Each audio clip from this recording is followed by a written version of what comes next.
స్పందనంలో ప్రయోజనం పొందుతున్నటువంటి బిడ్డలను అడిగినా ఎవరిని అడిగినా సమాధానం చెప్తారు, ఇవి సూపర్ హిట్ పథకాలని. అయితే అధ్యక్ష, వాళ్ళు చెప్తున్నవి ఇటీవల వింటున్నాం, మావి నవరత్నాలు, వీళ్ళవి ఫ్లాప్ అయినటువంటి సూపర్ 6 అని.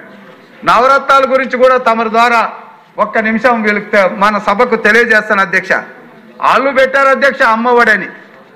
ఆయన ఎలక్షన్ క్యాంపెయిన్లో చేతులు ఊపుతూ మీ పిల్లలు ఎంతమంది ఉంటే అంతమందిని బడికి పంపండి, వాళ్ళందరికీ 15,000 రూపాయల చొప్పున ఇస్తామని చెప్పాడు అధ్యక్ష. అందరు ఏమి నమ్మారు అధ్యక్ష? బడికి పంపించిన పిల్లలందరికీ 15,000 వస్తుంది అనుకున్నారు అధ్యక్ష. మరి మాట మార్చాడు. నేను మడమ తిప్పను మాట తప్పను అన్నటువంటి పెద్ద మనిషి రెండు తప్పి నేను చెప్పలేదు, అమ్మకు ఒడి ఒకరే కాబట్టి అమ్మ ఒడి ఒకరే అని ఒకరికి ఇచ్చారు అధ్యక్ష. ఒకరికి ఇస్తే 2 లేదా 3 ఉన్నటువంటి తల్లి గర్భశోకం ఎలా ఉంటుంది అధ్యక్ష? ఎవరిని బడికి పంపాలి, ఎవరిని ఇంట్లో పెట్టుకోవాలి? ఇలాంటి దీనస్థితి వాళ్ళది అధ్యక్ష.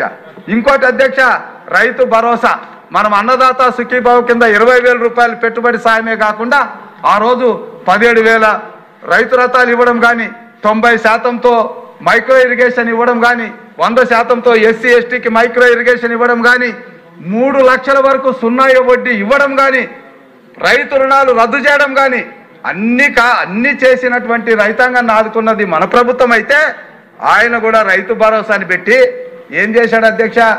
ఆ రోజు 12,500 ఇస్తానన్నాడు అధ్యక్ష. 12,500 ఇస్తానంటే మోడీ గారు ఇచ్చేటటువంటి ప్రధానమంత్రి మోడీ గారు ఇచ్చే 6,000 కలుపుకుంటే 18,500 అని రైతులు మురిసిపోయారు అధ్యక్ష. కానీ ఇచ్చింది ఏంటి అధ్యక్ష? 13,500 అధ్యక్ష. అంటే ఒక్కొక్క రైతుకి అన్నం పెట్టే రైతుకు కూడా సున్నం పెట్టినటువంటి ఆ మహానుభావుడు ఈరోజు వాళ్ళ తరపున నాయకులు మాట్లాడుతున్నారంటే సిగ్గుచేట అధ్యక్ష. ఒక్కొక్క రైతుకి 5,000 రూపాయల చొప్పున 5 ఏళ్లలో 25,000 రూపాయలు మోసం చేశారు అధ్యక్ష. ఇకపోతే అధ్యక్ష, పెన్షన్లు అధ్యక్ష, ఆయన చెప్పాడు అధ్యక్ష 2,000 రూపాయల పెన్షన్ని 3,000 రూపాయలు చేస్తానని చెప్పాడు.